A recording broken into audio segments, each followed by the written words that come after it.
Chapter 3. Resolving Differences. Note: Butterball charm refers not to any modern American trademark, but to Krishna's butterball in Mahabalipuram, India. It is near Chennai and quite interesting. Cappadocia was not a very peaceful country.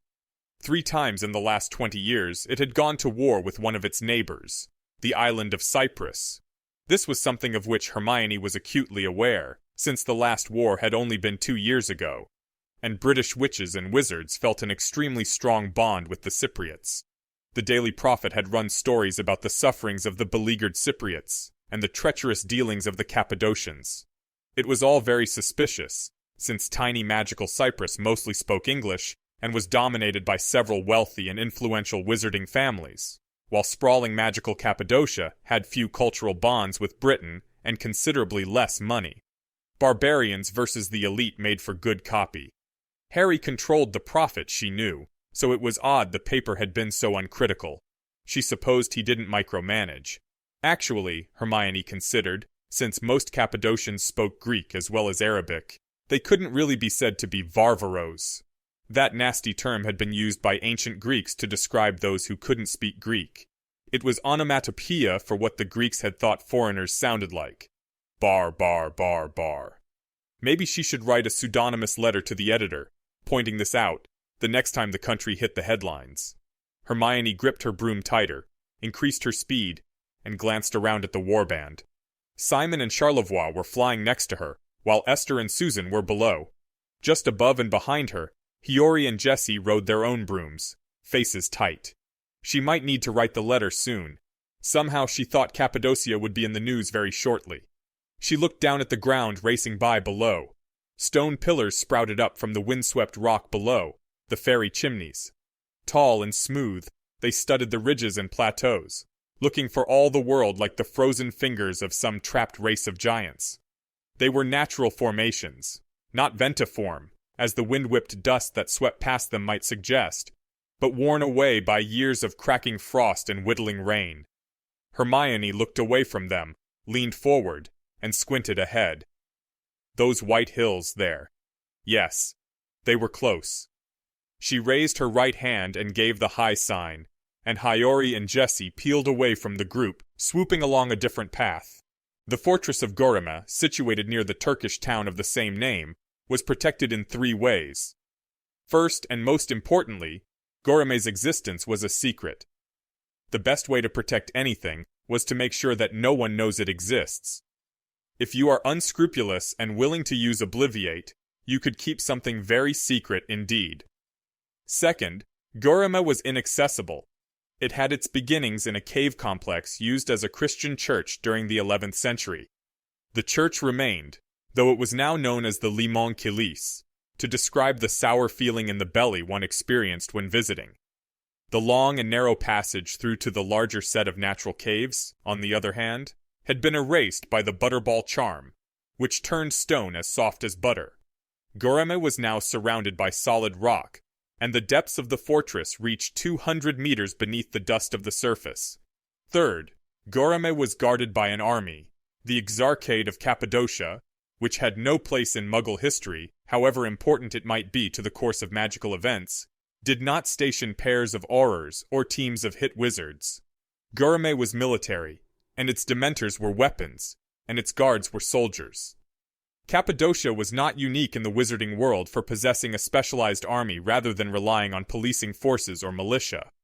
While the Peace of Westphalia had established the idea of an explicit magical state, and the establishment of the International Confederation of Wizards pushed these states into formal organization, numerous personal fiefdoms persisted well past the end of the 19th century. It is true that political pressures, like the International Statute of Secrecy, and social pressures, like increasing education and Quidditch, did much to consolidate these pockets of autocracy into the same oligarchies that ruled much of the world. But nonetheless, some modern oligarchies and all modern autocracies had standing armies. Truth be told, it would be difficult to say whether the Exarchate of Cappadocia was dominated by the sitting strategos, or if the wealthy Sacellarioi simply established new figureheads at regular intervals. Either way, it didn't matter to Hermione. Political reform of this, Literally, Byzantine country was secondary to another concern. The Cappadocians had Dementors, and they fed prisoners to those Dementors to keep them manageable, and that was not acceptable. Hermione pulled up on her broom, slowing down, and the rest of the group matched her deceleration. She came to a stop and pointed one finger at an uneven plateau of rock far below them. There, bubble up, everyone. Bulesco. The bubblehead charm sprouted from one nostril in its disturbing way. A single small translucent bubble swelling in the span of a breath until it encompassed her entire head. It wobbled a bit before settling into place. The other 4 witches and wizards did the same, ensuring they would have a supply of fresh and dust-free air. Alarms would be going off in Gurame about now.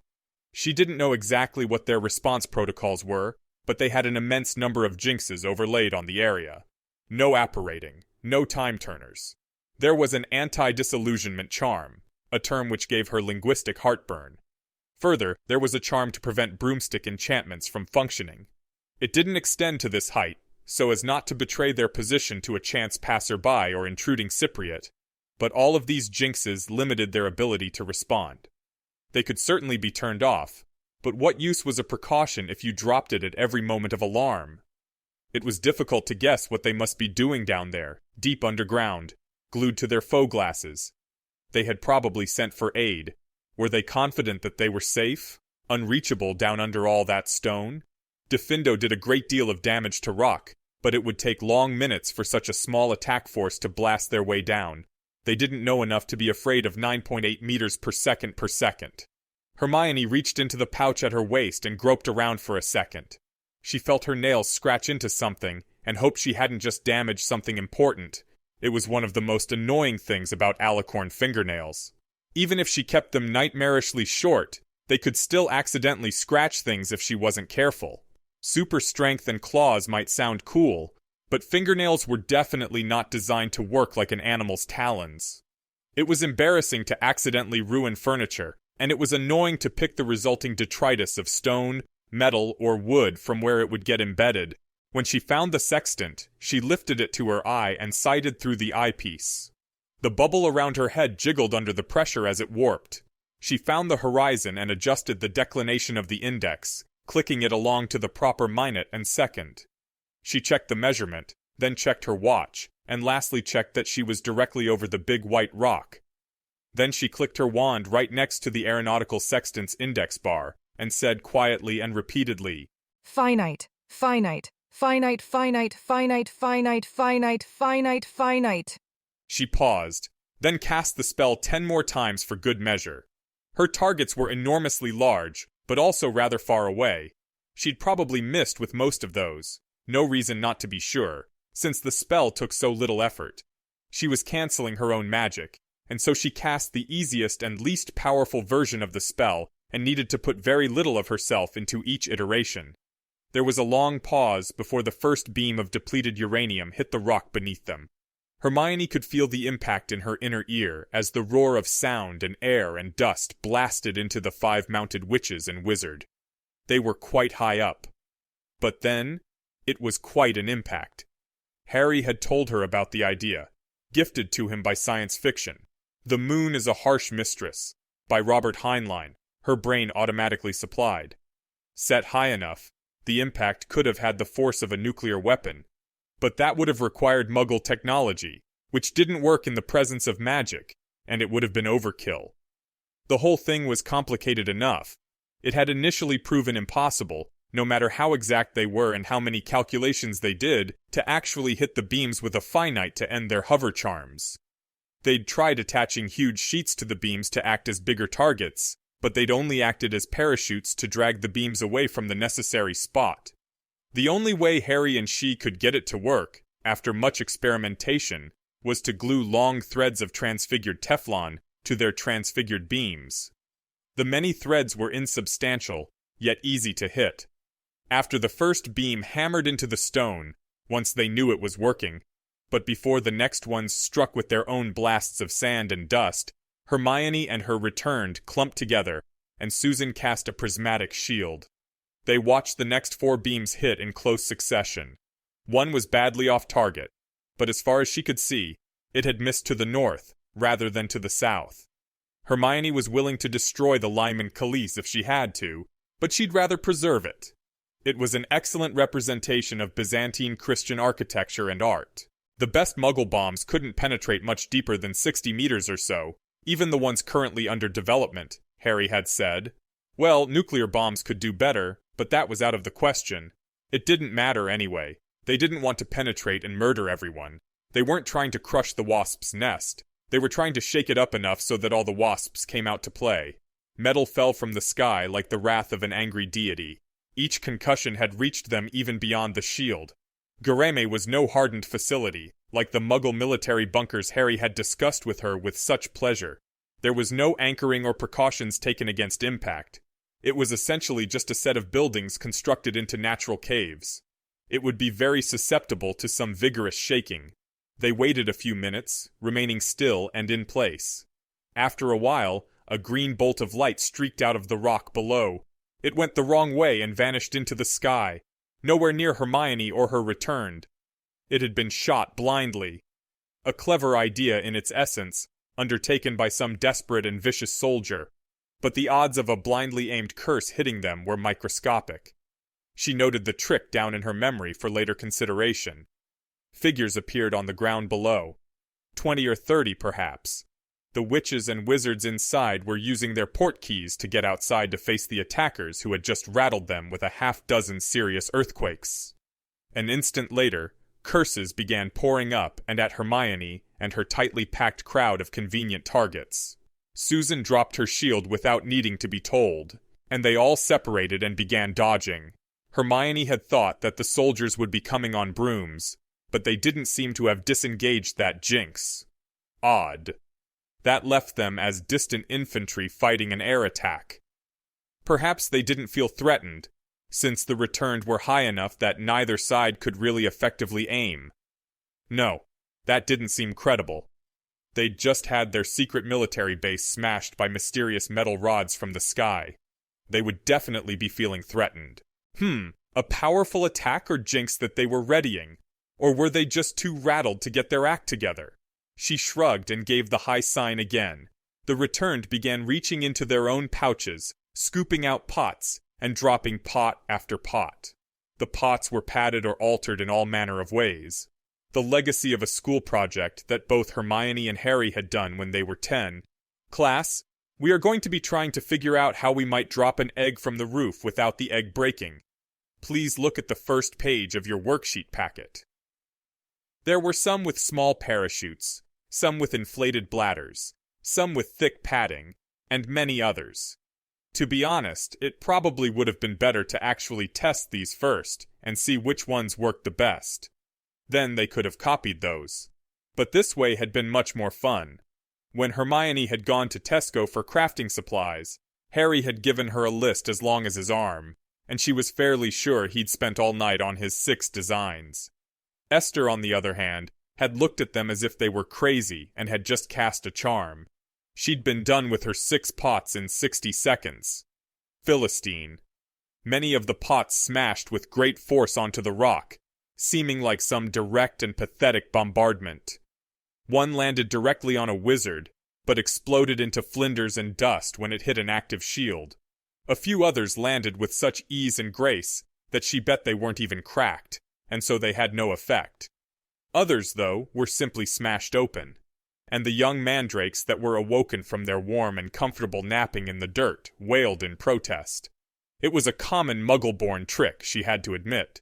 People who entered the magical world after growing up in the more safety-conscious, mundane life of Muggles were frequently astonished that there were so many dangerous spells, plants, and creatures, much in the way that few pureblood witches and wizards who'd seen the accident statistics could understand the use of automobiles. To the Muggle-born, it was immediately obvious that these deadly things could be used directly as weapons.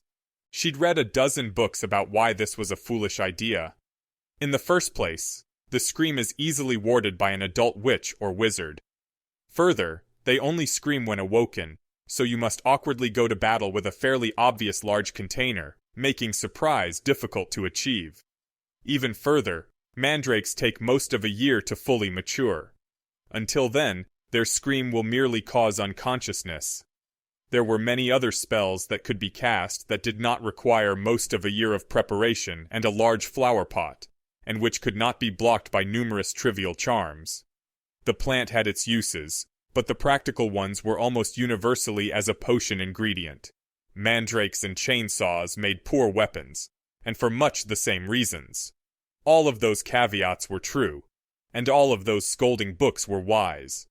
But if you wished to attack from beyond wand distance, unexpectedly, and with the intention to stun, bombs away. Hermione had no intention of making this a fair fight. As long as you controlled the battlefield, you controlled combat, and she'd come prepared for an aerial war.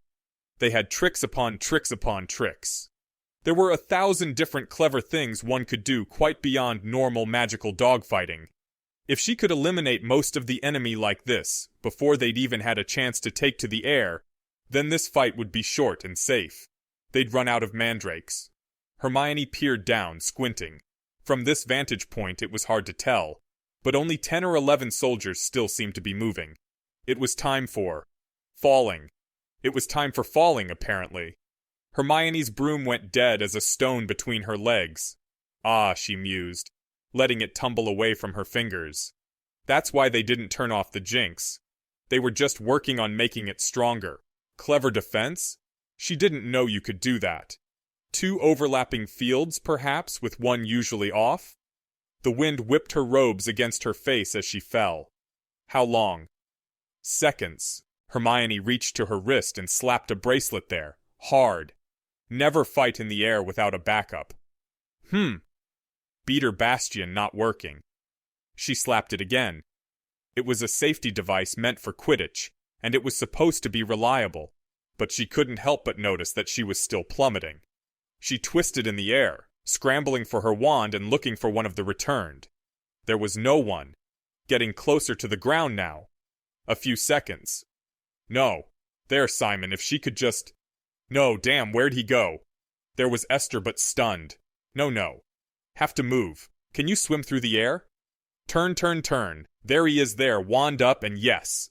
Arresto momentum. He vanished from her sight, jerked away as his descent rapidly slowed. And that was the last thought Hermione had for some indeterminate amount of time. She could see. Her eyes had already been open, so she hadn't needed to do that. But she could see. They must have just healed. She felt nothing. That would be her spine. Broken. Lucky. This would be much more unpleasant otherwise. Not sure how long she'd been out. A minute or 2, probably.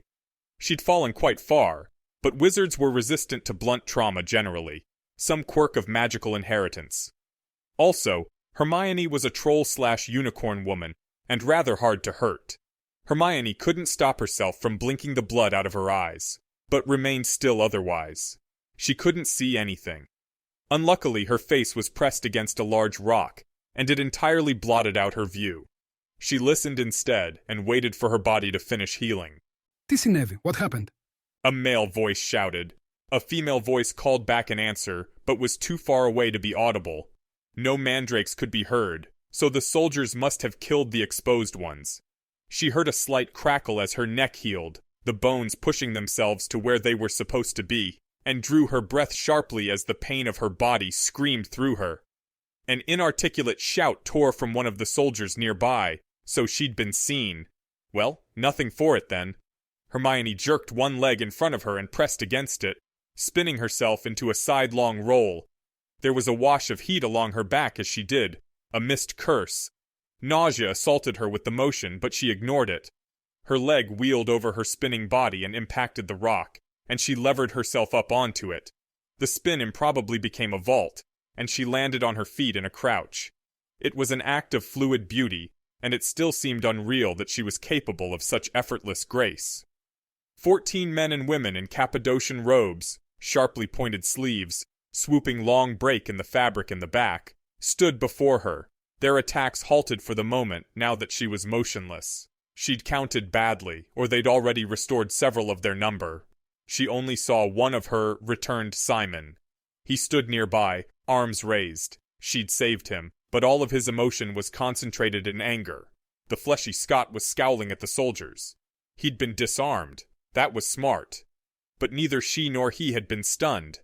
That was foolish. The other returned were not visible. They had probably hit the ground hard, and their emergency port keys had broken with the impact. Her own wand was probably somewhere around here, no matter. The soldiers were watching her warily. They were surprised but not awed, so maybe the fall hadn't looked as impressive as it had felt. Still, she gave it a try, speaking in clear and awkward syllables. Θα πρέπει να παραδοθούν. You must surrender. There was an absolute and complete absence of contemptuous laughter, scornful retorts, or other displays of bravado. Instead, several of the soldiers glanced at one of the tallest among them. Considering the offer, there were no marks of rank visible, and Hermione surmised that this man, who was watching her edgily, was some sort of unofficial leader among the group. He had an impressive chin, broad and cleft. Could a fantastic chin make you a leader among men? Whatever thought process had gone on in the man's mind did not end in Hermione's favor. She could see it in his eyes once he'd decided. It was disappointing. They must know her. Some of them had even probably seen her in the flesh before, since she'd visited Cappadocia a dozen or more times. But she and Simon were disarmed, and Hermione was a bloody wreck. Hermione thought she must not be impressive enough. She'd better work on her image some more. The more fights she could win without actually fighting, the better. It would make eliminating all the Dementors that much faster. The man aimed his wand at her again and shifted his feet. Other soldiers picked up on the same cue as Hermione. But as they all made ready to fire, she already was diving to the side and plunging her hand into her pouch. Curses flicked over her and behind her as soldiers barked their spells. One curse, a severing charm maybe, opened up her back as it struck her squarely.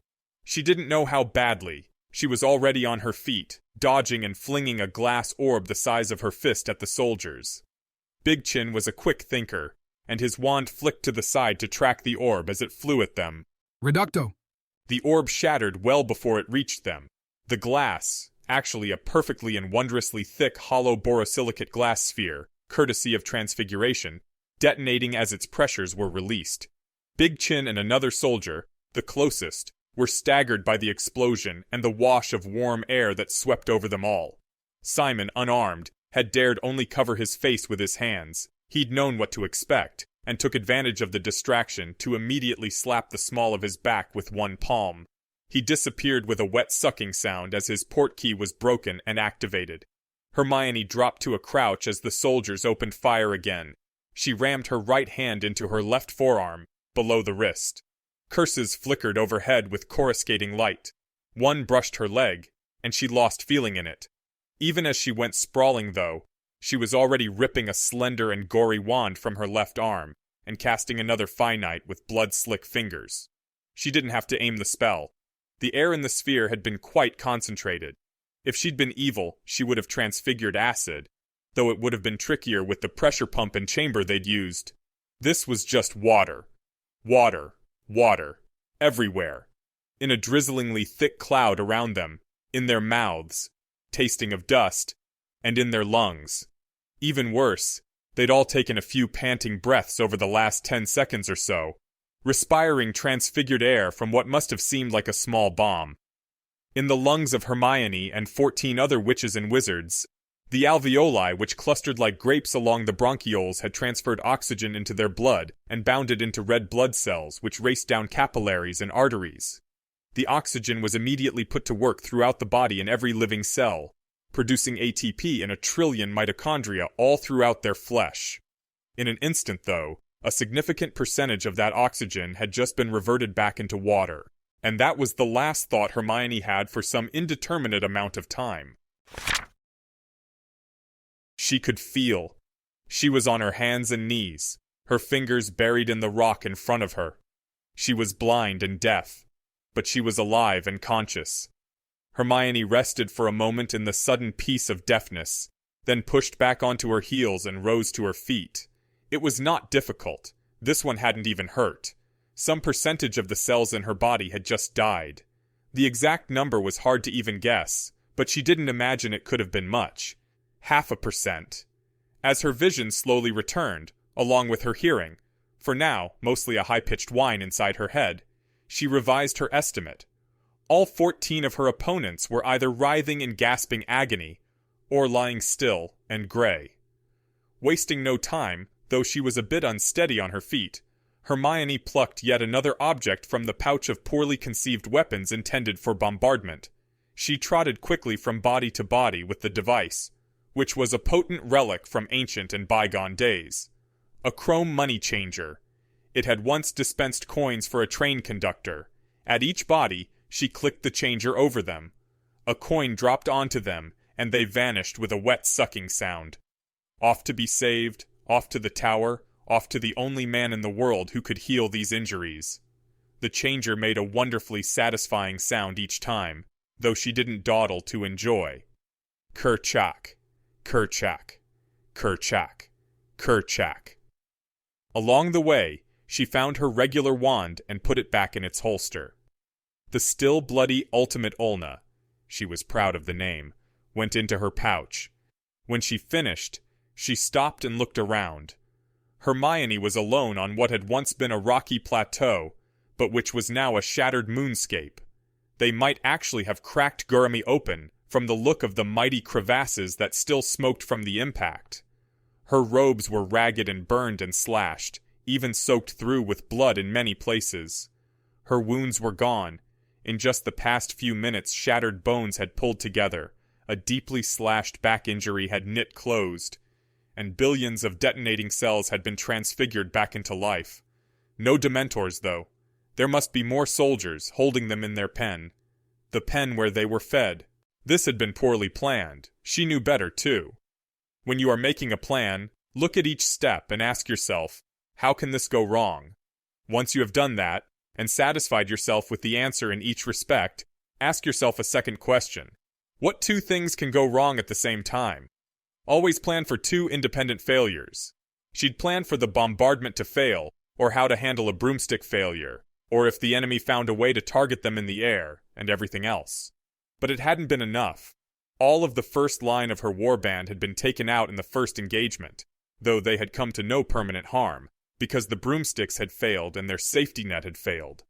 Not paranoid enough, she murmured to herself with annoyance. Alastor will be disappointed. Hermione plucked her wand from its holster and readied herself. Then she expected the Dementors to come to her. It took no effort, for it seemed the natural course of events. I am here. I am waiting. Come and get me. Before her, 2 score of black and indistinct shapes emerged slowly through the blasted stone. They were hungry and evil and wrong, these wounds in the world clad in ragged cloaks. They were her great enemy, and there was nowhere in the world that they could hide from her. She would hunt them all down, unless they took her now. Hermione willed that thought out at them like a weapon, and if someone had been watching at that time, such as Hiyori and Jessie, who flew in a wide circle out of range of the fortress, waiting for green sparks to summon them, that person would have seen a fierce joy in Hermione's eyes. She had died twice in these past 8 years, and she had made death her dearest foe. She raised her wand and opened her mouth to cast. And then her world was flame. She wasn't sure what had happened.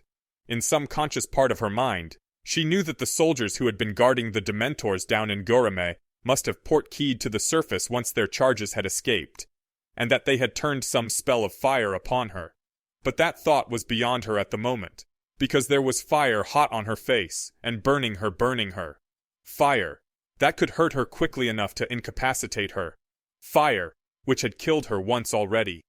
She shrieked as her flesh seared. The Dementors were already there, and she felt their presence like a stain of hate that saturated her, even as the fire roared around her and devoured her. They were close enough and numerous enough that their presence began to consume her. The touch of their evil felt like despair, and it whispered into her mind, and it sucked away at her marrow. Hermione fell to her knees, and knew dimly that she was dying once more. The thought beat down on her as though it had great black wings, pulsing down and driving her to the ground. She would burn, and she would die. She would burn, and she would die. She would burn, and she would die. But there were things to be done. She was on fire, and Dementors were eating her, and the soldiers would kill her, but there were things to be done. Hermione rose to her feet Staggering, she shrugged off the hatred that sucked at her soul with a sheer effort of will. She defied it, and gasped something through a burning throat, and then raised her wand once more and shouted her spell past pain and smoke. Her voice was inhumanly powerful, alight with passion and flame. Expecto Patronum. Heat swirled around her, crackling in her hair and turning her robes to ash around her.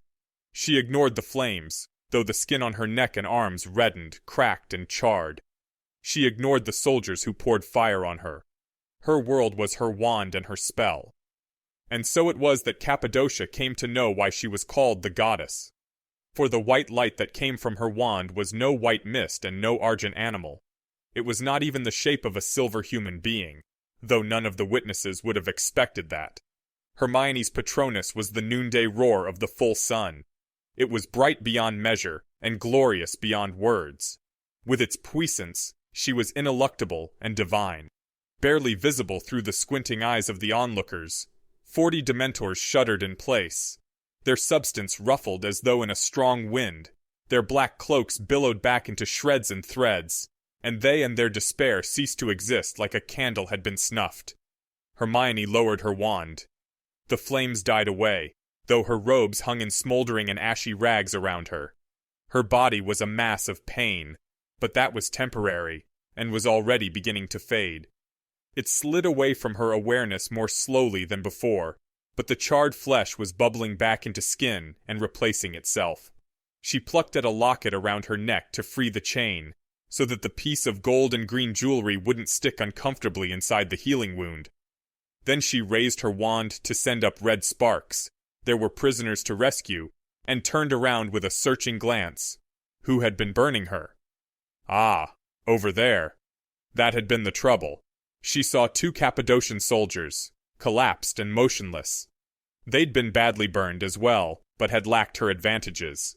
It was a dangerous spell, the sort you'd normally bring to bear on an army of inferi rather than one lone woman. Hermione Jean Granger, the goddess and the sworn enemy of death, sighed to herself, pulled a chrome coin changer from the pouch on her belt, and started saving lives. Deep in Whitehall lies the Ministry of Magic, from which every aspect of magical Britain's government and bureaucracies are officially run. Deep in the Ministry of Magic lies the Department of Mysteries, where magical research is conducted and the most esoteric problems are investigated. And deep in the Department of Mysteries lies the Hall of Science, in an immense chamber that once held the collected prophecies of the nation. In the Hall of Science, 5 witches and wizards huddled around a magnificently long hickory table. Mafalda Hopkirk, Dolores Umbridge, Luna Lovegood, Basil Horton, and Nemanja Salieri thought they had just made a great discovery. They verified their preliminary result. Horton, a sturdy-looking older wizard with the physique of an athlete gone to fat, raised his wand and cast, slowly. Lumus, lumus, lumis, lums, looms, lumos, lumus, lumis, lumos, lumos. The spell, cast with the worst imaginable skill, only took on the 10th try. Horton's pronunciation only vaguely approximated the necessary syllables, and his wand work was abysmal. When he had performed the very slight and simple dip of the wand necessary for the spell, he had waggled his wand as though palsied. It would have been embarrassing had it not been intentional. The spell was one of the weakest known. When cast this badly, it yielded a barely visible soft yellow glow. It was an extraordinarily slight bit of magic. Horton held his wand next to a thin golden rod. The half-meter rod was mounted to a bulbous and unworked lump of obsidian. It had been sunk deep into the crusted gray rock rime on the lump's top. The rod vibrated in place, gently, as the wand approached. Lovegood and Umbridge looked at each other. Umbridge's lips were pursed. She did not entirely approve of these experiments into the workings behind the trace, the charm that detected underage magic. But there were interesting possibilities for control here. She nodded shortly to Lovegood, and the two of them stepped to the other end of the table and picked up a gray metal lattice thickly interwoven with green vines. There were no roots to the vines, only many tiny leaves. In unison, Lovegood and Umbridge set the lattice over the rod and stone device. Horton did not alter the exceedingly soft glow of his spell, yet the rod stopped vibrating. Everyone involved looked at each other in satisfaction, although perhaps only Luna Lovegood truly understood the importance of what they had discovered. "'Twas I, my lord, that gat the victory, and therefore grieve not at your overthrow, since I shall render all into your hands, and add more strength to your dominions, than ever yet confirmed the Egyptian crown. The god of war resigns his room to me, meaning to make me general of the world. Jove, viewing me in arms, looks pale and wan, fearing my power should pull him from his throne. Where'er I come, the fatal sisters sweat, and grisly death, by running to and fro, to do their ceaseless homage to my sword. And here in Afric, where it seldom rains, since I arrived with my triumphant host, have swelling clouds, drawn from wide gaping wounds, been oft resolved in bloody purple showers, a meteor that might terrify the earth, and make it quake at every drop it drinks. Millions of souls sit on the banks of Styx, waiting the back return of Charon's boat. Hell and Elysium swarm with ghosts of men, that I have sent from sundry foughten fields, to spread my fame through hell, and up to heaven. And see, my lord, a sight of strange import. Emperors and kings lie breathless at my feet. Christopher Marlowe.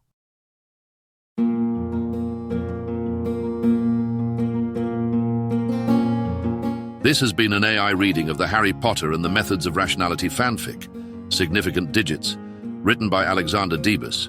You can find the original text at anarchiashhyperbole.com. The voice for this project was provided by Aeneas Brodsky. You can hear his true-voiced audiobooks at hpmorpodcast.com. If you enjoyed this podcast and wish to help support the creation of others like it, you can visit patreon.com/AskWhoCastsAI or subscribe to this Substack. Thanks for listening.